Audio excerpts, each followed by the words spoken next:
Amamos las historias y sabemos que todos tenemos una por contar. Queremos saber cómo se ve la vida a través de los ojos del otro. Y aunque alguna parezca diferente a la tuya, Seguro que con alguna te vas a identificar. yo soy Carol Sasa Yo soy Manu. y esto es Martes de Galería Podcast. Martes de Galería, jamás pensé que esa noche me cambiaras la vida. Bueno, bienvenidos a un nuevo episodio de Martes de Galería, nuevo episodio, nueva invitada. La invitada del día de hoy es muy especial porque ella hace parte de Martes de Galería hace mucho tiempo, en pocos momentos la van a conocer. Para nosotros desde Martes de Galería hace rato le estábamos tocando la puerta a ella porque seguro el tema les va a interesar bastante, un poquito diferente a lo que hemos estado hablando, pero a la vez pueden ir conectando como hilos. Entonces, Caro, cuéntanos quién nos está acompañando. Bueno, hoy nos está acompañando mi queridísima Manu, una mujer muy especial, una amiga de hace mucho tiempo, que es muy sabia, es una mujer que sabe mucho de crecimiento personal, de cómo tener una vida integral, tanto en finanzas, emocional, espiritual, y ella es mi queridísima Laura Romero. Hello, estoy súper feliz de estar hoy aquí. Pues yo no sé si han contado sobre los inicios, pero me acuerdo cuando nos sentábamos en un parquecito a hablar y dar talleres, y ahora ser parte de esta evolución tan linda me llena de Salud, salud, Salud por eso, Eh. salud por eso. Qué rico tenerte acá, Laura, y que nos compartas de todos tus conocimientos. Yo quiero que tú cuentes tu experiencia bueno, cuéntanos quién es Laura. Bueno, quiero hacer esto como lo más dinámico posible, y a mí me encanta el tema de los chismecitos. Entonces, Listo. me doy cuenta que les voy a contar un chisme, porque es que Laura se ha ido transformando a lo largo del tiempo. Y para eso quiero tocar un tema que les voy a explicar más adelante, y es la noche oscura del alma. Ok. No sé si en algún momento... ¿Qué es la noche oscura del alma? Cuéntanos un poquito. Para mí sobre la eso. noche oscura del alma es una saturación de sufrimiento donde uno cambia su vida. Entonces por eso yo digo que hay una Laura de hace unos años que, mejor dicho, tenía mucho sufrimiento acumulado, pero no había tomado la decisión de cambiar su vida. Y luego una Laura después que decidió convertirse en una marca o iniciar una marca que se llama Laurel, donde puede poner todo eso que ha aprendido, que ha transmutado en amor, y que le puede ayudar a otras personas a vivir una vida integral y desmitificar un montón de cosas de la espiritualidad. Entonces, esa noche oscura del alma es como algo que te llevó a tu ser interior desde una forma dolorosa, triste, oscura, y te llevó a una mejor versión de ti desde el autoconocimiento. Lau es como, o sea, palabras como más comunes sería como cuando uno dice toque fondo. Epa. Exacto, prácticamente eso fue, y ahí es donde viene el chismecito. Hace unos años atrás, y yo agradezco mucho, digamos, haber tocado mi fondo y decir, ya no más, siendo muy joven. Yo toco esta noche oscura del alma a los 19 años, donde todo lo que yo creía o lo que me habían dicho que era la estructura de la vida y donde Ok. uno tenía que estar, se derrumba. Ok, ¿quién era Laura en esos 19 años? ¿Cómo te describes? ¿Quién era Laura? A pesar de que tenía muy bonitas cualidades, las cuales fui potenciando, sí reconozco que había mucho sufrimiento en mí, o sea, y que eso me llevaba a ser una persona un poco grotesca, porque yo entendí que al convertirme en una persona a lo mejor ruda con los demás, Ok. yo ya no contactaba con mis emociones, incluso me tocó ir a terapia porque yo ya no lloraba, tenía que ser la fuerte, la hermana mayor, el ejemplo, tenía que ser un montón de cargas que al final me llevaron a prácticamente a desconectarme de las cosas bonitas y convertirme en algo que no me gustaba hacer. ¿Y en qué se convierte esa Laura? O sea, ¿cuál es el detonante que de experiencia tuviste? ¿Sí? Cuéntanos cómo fue la experiencia para ese cambio. Listo, ahí viene la parte sabrosa, y resulta que a mí me habían dicho o me habían contado que yo tenía que tener una carrera universitaria estable, convertirme en alguien en la vida, sin tener en cuenta que yo ya era alguien en la vida. Desde el nacimiento. Desde que yo nací ya era alguien en la vida, pero yo no sabía, y entonces estaba definido lo que yo era por lo que yo iba a hacer con mi vida. Claro. El hecho de que estaba joven y ya empezaron las relaciones amorosas a cualquier tipo, que también estaba tocando el amor desde La una carencia. ausencia terrible del amor propio. Entonces pasan todo esto, y ya en concreto resulta que también toqué el área de mi familia, porque Digamos que mi familia, yo la amo, es mi motor en muchísimas cosas, pero éramos súper diferentes. Y más adelante entiendo otros temas, pero el caso fue que yo le pedí a Dios literal que me sacara de mi casa. O sea, que yo ya no quería estar. Yo me acuerdo que yo lloraba, yo pataleaba, desde mi niña herida, un montón de cosas. Sí. Y una semana después de cumplir 19 años, mi mamá me saca de la casa. Pues pucha, esas manifestaciones que uno dan inconscientes, que uno dice, Dios, dame esto, y si te lo da. Yo tengo una experiencia con eso, y yo la cuento y suena chistosa, porque en su momento, digamos, no lo fue. Y es que yo, digamos, tenía un trabajo y yo siempre decía como, yo me gradúo y yo ya no trabajo ahí, y yo ya no trabajo ahí, y ya no trabajo ahí. Y durante toda la carrera, pues la especialización, yo me repetía, yo me gradúo y me voy de ahí. Y es que hicieron recorte en la empresa y me echaron el día antes de mis grados. Entonces es como súper loco, porque es como que fue puchada, es lo que yo estaba repitiéndome, pero pasó de una forma como no me lo imaginaba. Como el cómo nos lo da esa deidad, entonces uno a veces se apega al resultado y uno no sabe que el cómo es al azar. Entonces pasan cosas que uno desea de forma diferente. Exacto, entonces la Clau decía, como me quiero ir de mi casa y no se la echaron. La echaron también. Entonces sí, entonces las palabras potentes, primer aprendizaje. Total, y yo creo que hay cosas que deseamos tanto, pero que si la vida no nos saca de ahí, mejor dicho, no te mueves. Exacto. No te mueve lo suficiente o no te duele en ese momento lo suficiente para moverte, pero sí para quejarte. Y eso era algo que me estaba pasando, ¿cierto? Cuando me pasa lo que en ese momento era lo peor que me podía pasar, porque yo me quedo totalmente desprotegida, pucha, se empieza, no, o sea, no bastó con eso, sino que al caído caele. Después yo tenía una pareja en ese entonces, y después de que esa pareja me saca, me ayuda con mis bolsitas, la ropa de basura, sí. Al tiempo me deja. Ay, me deja qué duro. No, que te empezaste con una tuya, no tanto, pero me quitó una comodidad, okay. ¿Cierto? Digamos que no llevaba tanto con esa persona, pero me daba mucha comodidad, me daba mucha tranquilidad, y como todo estaba tan inestable, cuando esa persona se va y aparte me doy cuenta era que porque me estaba haciendo infiel, yo dije, no, parce, sí, espero. ¿Qué estoy atrayendo? Cagada, sí, que estoy atrayendo. Hoy entiendo de que si yo no me hubiera deshecho de un montón de cosas, o que si la vida no me hubiera ayudado a deshacerme de eso, yo no sería la mujer que soy hoy. Okay.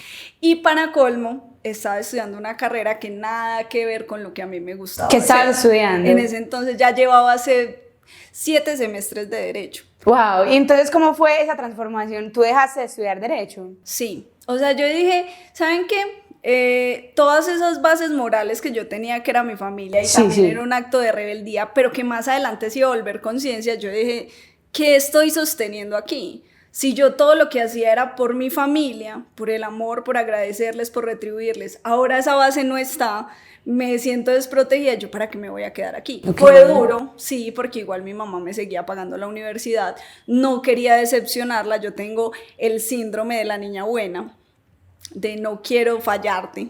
Entonces, sí. En cambio yo, mami, te voy a fallar. No mentiras más. El síndrome de la rebeldía también. Pasa.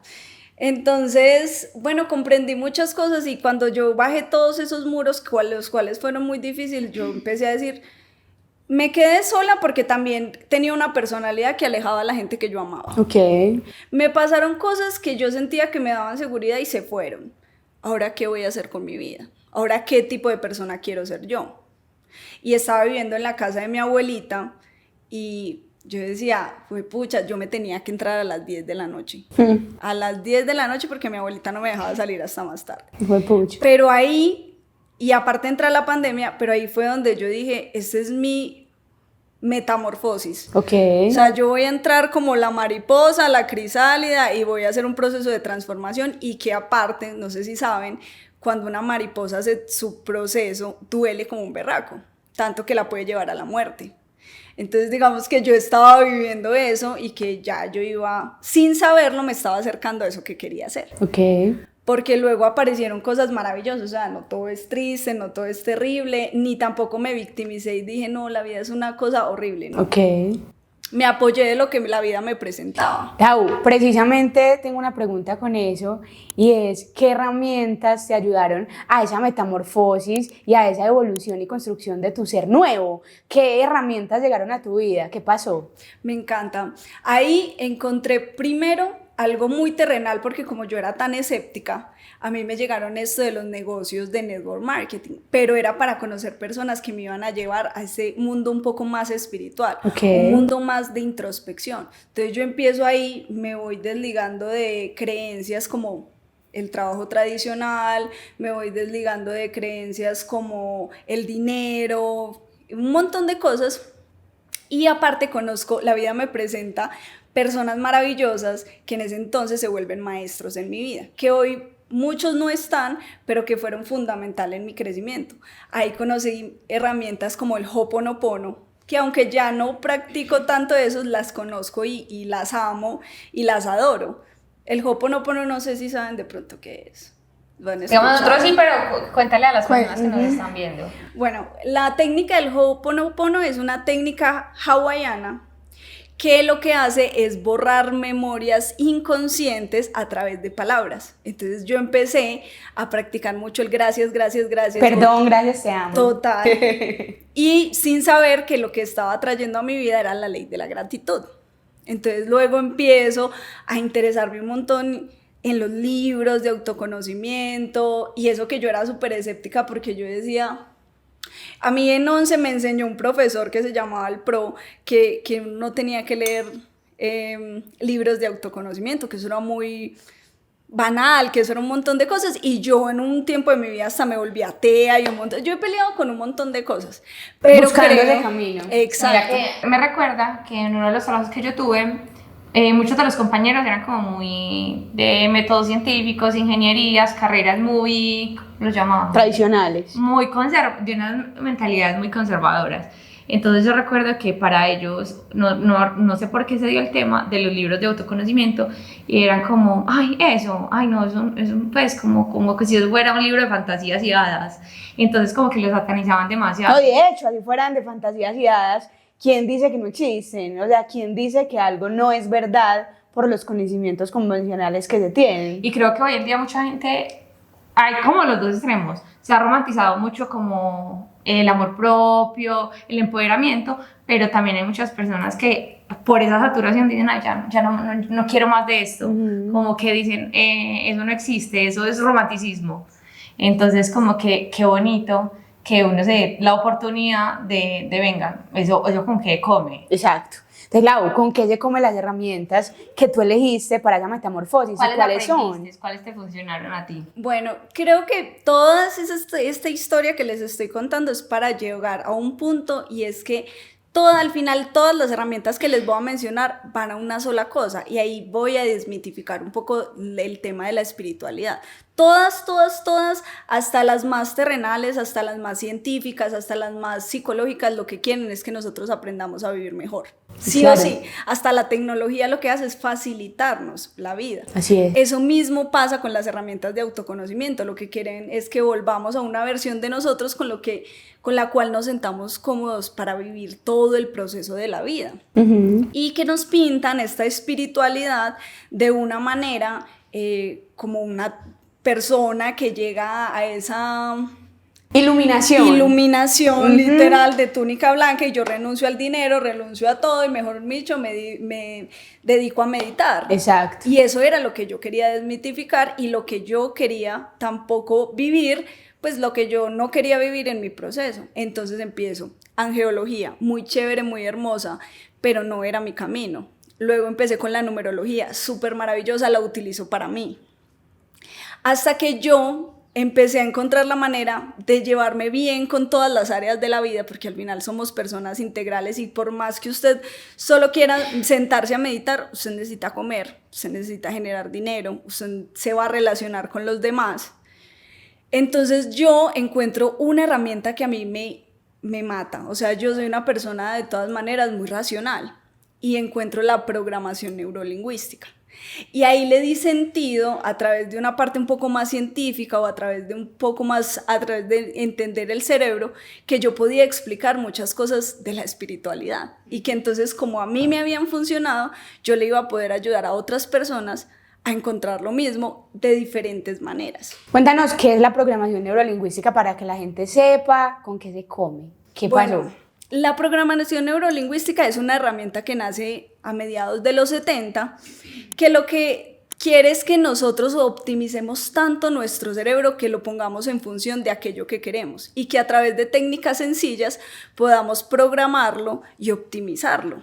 Entonces yo utilizo toda la capacidad de mi cerebro y utilizo el lenguaje porque se dieron cuenta de que cómo nos comunicábamos con los demás y sobre todo cómo teníamos esa comunicación con nosotros iba a traer nuevas posibilidades de comportamiento, de ya cómo se iba a manifestar mi vida allá afuera. Entonces yo dije, wow, o sea, todo eso tiene la capacidad mi cerebro y tiene la capacidad, la forma en la que yo me comunico. Entonces yo dije, ahí le puedo dar explicación a muchas cosas espirituales. Ok, ¿cómo a qué cosas espirituales le has dado explicación desde el PNL? Algo así que te haya marcado como, uy, aquí está PNL así marcadísimo, algo que te haya sorprendido. Por ejemplo, entender por qué funcionan los mapas de sueños y la manifestación. Resulta, bueno, yo no sé, yo sí sé que Caro es una tesa en el tema de la manifestación, pero no sé si sabe de pronto qué causa en nuestro cerebro el mapa de los sueños. Lo que pasa es que nosotros estamos programados con cierta información, depende del contexto económico, la familia, lo que uno vaya aprendiendo en las experiencias y transitar de la vida. Entonces, si tú te dices no eres capaz, no puedes, pues no vas a ser capaz y no puedes, te estás programando en nivel negativo. Pero cuando tú tienes un mapa de los sueños que te potencializa esos dones, esas ganas, esas metas, entonces tú no solo lo haces por hacerlo, sino que de verdad integras y te visualizas en esa situación, en el momento presente. Tu cerebro no distingue la diferencia entre lo mental, o sea, lo que está en tu imaginación, y la realidad. Entonces, ¿qué pasa? Eso hace que tus pensamientos se conecten con las emociones y en la metafísica, en el mundo material, eso se haga realidad. Entonces eso lo veo es como por esa parte. Y total, yo también creo en esas cosas, pero yo decía, si yo quiero buscar ayudar a otras personas y que a lo mejor son tan escépticas, ¿yo cómo hago para explicarlo esto de otra manera? Entonces entendí desde ahí lo que existía algo que se llama sistema de acción reticular, que es como nuestro cerebro, de toda la información que recibe, capta cierta información y todos captamos información de manera diferente según nuestra programación. Entonces, estos mapas de sueño lo que ayudan es a redirigir la información que nosotros le queremos cambiar o que le queremos dar a nuestro cerebro para que haga las cosas mucho más rápido, y sepa qué tiene que hacer. Para eso yo juego con mi cerebro y como hackeo, como me gusta decirle, mi cerebro para que trabaje para mí y calle esa loquita de la casa que tanto nos dice o trata de autosabotearnos. Otra cosa que yo me pregunté y que le pude dar como una especie de razonamiento con la programación neurolingüística, y es ¿qué hace que unas personas manifiesten y otras no? Resulta que el pegamento de nuestro cerebro es la emoción. Es muy diferente si una persona tiene un mapa durante 3 años y no lo manifiesta porque se da el caso, pero uno diría ¿por qué? Resulta que para que nosotros logremos eso también tenemos que meterle emociones a nuestro cerebro. Entonces cada que yo vea eso yo tengo que producir una emoción y segundo tengo que creer que es posible para mí. Yo puedo poner en un mapa de sueños que me voy a ganar en un año $1.000 millones, pero para la Laura de este momento eso no va a ser posible. Entonces de nada va a servir que yo haga un mapa de sueños haciendo eso. Perdón, Laura, y mucha gente, digamos que desconfía de sus capacidades y talentos y de sí mismos y tienen una programación tan negativa en su cabeza que se creen imposibilitados de realizar ciertas acciones o ciertos logros. Entonces, no importa si hacen un mapa de los sueños o si utilizan ciertas estrategias, si no lo han integrado. Mucha gente habla y dice saber de muchas cosas porque las ha leído, ¿sí? Desde la teoría. pero no la ha practicado. Entonces es importante en ese PNL, en esa programación neurolingüística, porque a ver, una cosa es que yo diga, estoy agradecido por esto, quiero esto, y no lo siento. Si no lo siento, pues no es real, ¿sí? Uno no puede cambiar simplemente las palabras y ya, sino conectarlas precisamente con esas emociones. Lau, entonces, ¿cuál crees que es la diferencia o qué deberían hacer esas personas que tienen su mapa de sueños, ya sea que lo construyen en enero o así, y que dicen, fue puchazo, no se está haciendo realidad? O sea, ¿qué crees que está faltando? ¿Cuál es ese plus que deberían aplicar? Es muy bonito porque yo creé este mismo año un taller que era para proyectar metas en el 2024 de una manera un poco más racional. Entonces, lo primero que me di cuenta era que que era preferible elegir metas a corto plazo, porque cuando yo le doy demasiado tiempo, por ejemplo, a mi cerebro para pedirle un deseo o que haga algo, él siente que tiene tanto tiempo que empieza a procrastinar. Exacto. Entonces esa era una de las cosas que yo decía, sí se puede, pero es más fácil si yo controlo ciertas cosas para darle órdenes a mi cerebro. La segunda, cosas que sean posibles y medibles para mi cerebro. Claro. La tercera, hacerlo en positivo. Y por último, que hicimos un ejercicio súper chévere, era que el cerebro imaginara, porque para él no existe ni el pasado, ni el futuro, ni el presente. Bueno, lo único que existe, es el presente. Entonces, cuando yo me imagino que algo está sucediendo, él lo toma como real. Entonces, yo le meto a ese sueño el presente a través de la imaginación y le pongo una emoción para que él selle y para que cada que nosotros sintamos esa emoción, él de una vez recuerde. Entonces pongo varias cosas como fotos, emoción, olfato. Entonces yo a mi sueño le pongo olor a café. Inconscientemente, cada que yo huelo el café, se lo recuerda. Exacto. Y todo eso, lo más bonito es que lo puedo hacer a través de la imaginación. Yo puedo sentarme aquí, cerrar mis ojos, imaginar que huelo a café. Y mi cerebro lo toma como real e incluso conecta las mismas neuronas que como si lo estuviéramos haciendo. Saben que es bien curioso, una anécdota que me acordé, y es que hace unos días estuvimos dando como un taller desde Experiencia de Utopía, un taller de ley de atracción, y es bien curioso que hay gente que uno no cree, pero ni siquiera se atreve a soñar. O sea, como que me llamó la atención dos casos. Uno de una chica que decía, como que veía las imágenes, porque había imágenes para visualizar, decía como casa, no, es que a mi casa no. Eso no, pues es que eso a mí no me da. Entonces yo decía, pero bueno, de pronto con tu plata que te ganas en ese momento no te da. Pero entonces tienes que preguntarte, ¿qué tienes que hacer para que sí suceda?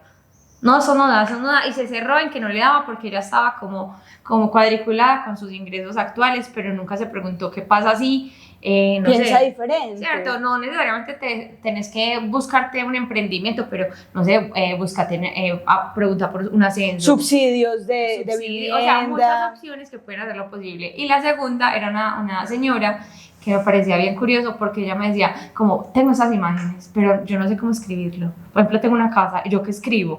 Yo decía, ¿pero qué quieres con esa casa? ¿De qué material? Es cierto. Ella me decía, como, ay, venga, no, pero ¿cómo lo escribo? Como que no saben ni siquiera lo que quieren. Entonces, creo que es un punto muy importante, o sea, ¿qué quieres y qué estarías dispuesto a hacer por eso? Exacto. Total. Y ahí va a entender también muchas cosas, o sea, yo descubrí muchas cosas, pero lo bonito de la PNL es que son técnicas para que tú en corto plazo puedas reprogramar ciertas cosas, porque eso que está pasando en esos ejemplos es que las personas tienen una programación que primero ni siquiera sabe que la tienen, y segundo, y que las está autosaboteando, pero hasta que no decidan qué quieren o no se den cuenta, pues no lo van a cambiar.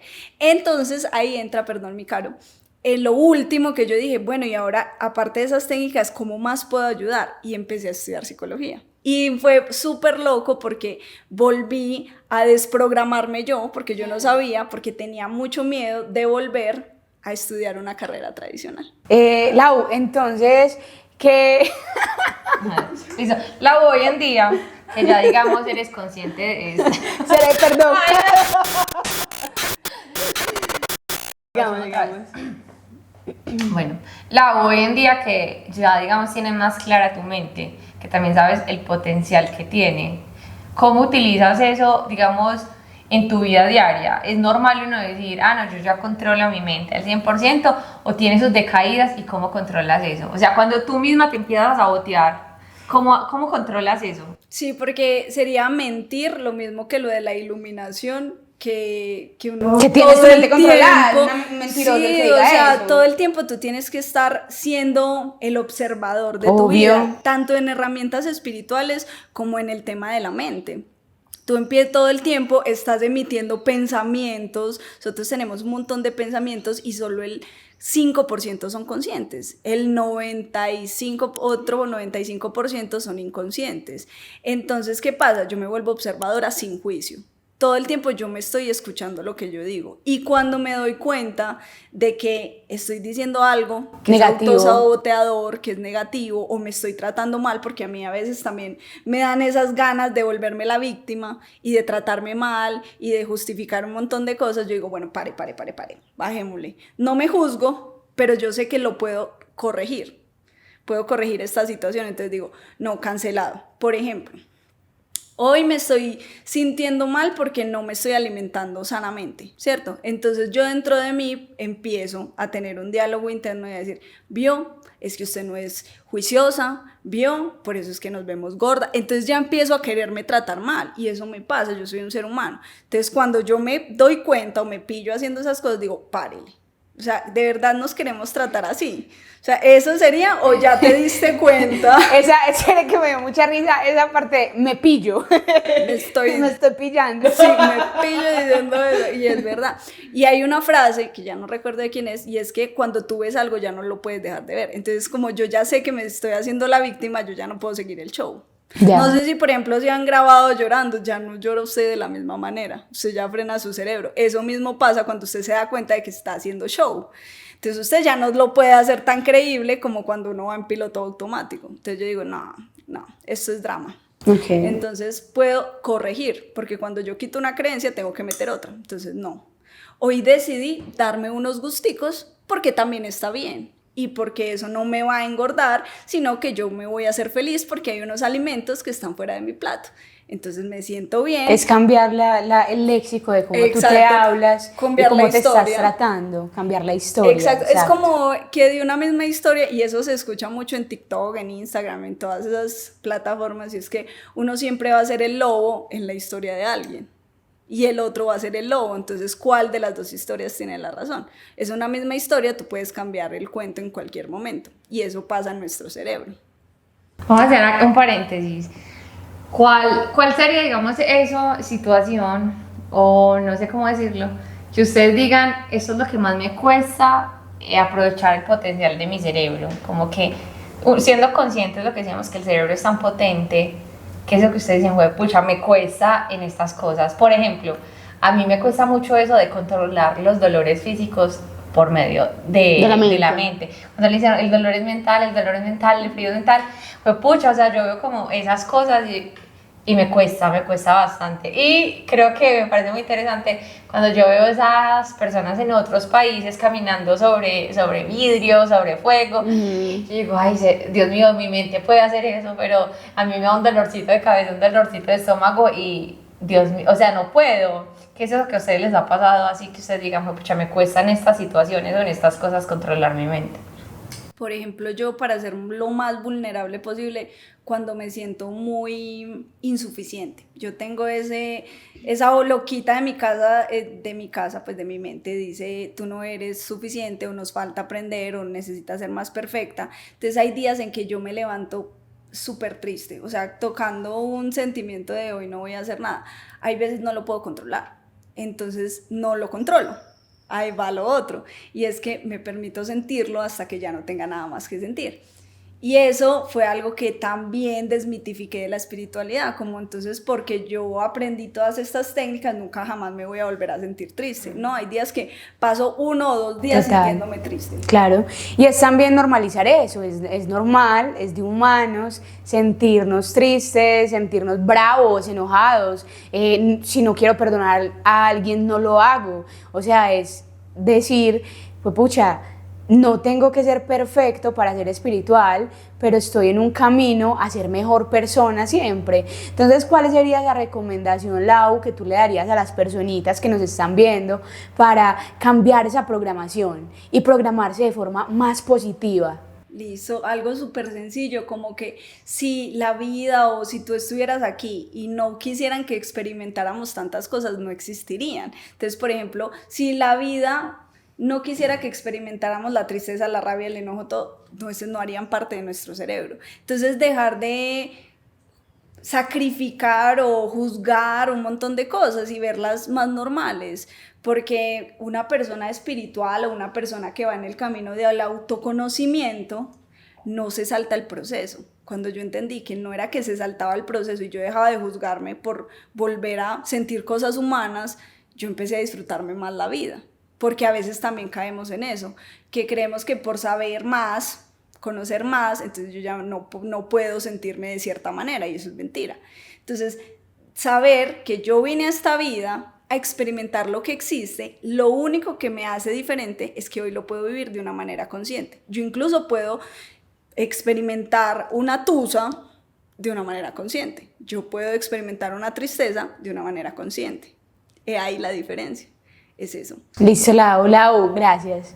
Gracias. ¿Tienes más preguntas, Manu? No, Lau, cuéntale a las personas que nos están viendo cómo apareces en tus redes sociales para que te encuentren.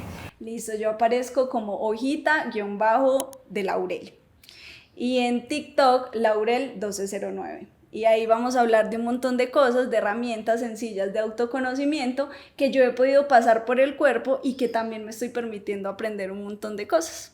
Laura, gracias por estar acá. Gracias por acompañarnos. Gracias, Manu, por tu linda presencia siempre acá. Sin ti no sería Martes de Galería. Gracias a ustedes dos por este momento, a ustedes por vernos, a Felipe que nos está grabando. Gracias, él es el mago de esta producción. Y bueno, síganos para más videos. Por favor, suscríbete, que eso nos ayuda muchísimo en el algoritmo. Dale me gusta, comparte, comenta, que esto es energía que estamos brindando a ustedes de forma muy amorosa y esperamos también recibirlo de parte de ustedes. Entonces, por aquí les dejamos las redes sociales. Muchas gracias, chao y saludcita. Martes de Galería, jamás pensé que esa noche me cambiaras la vida.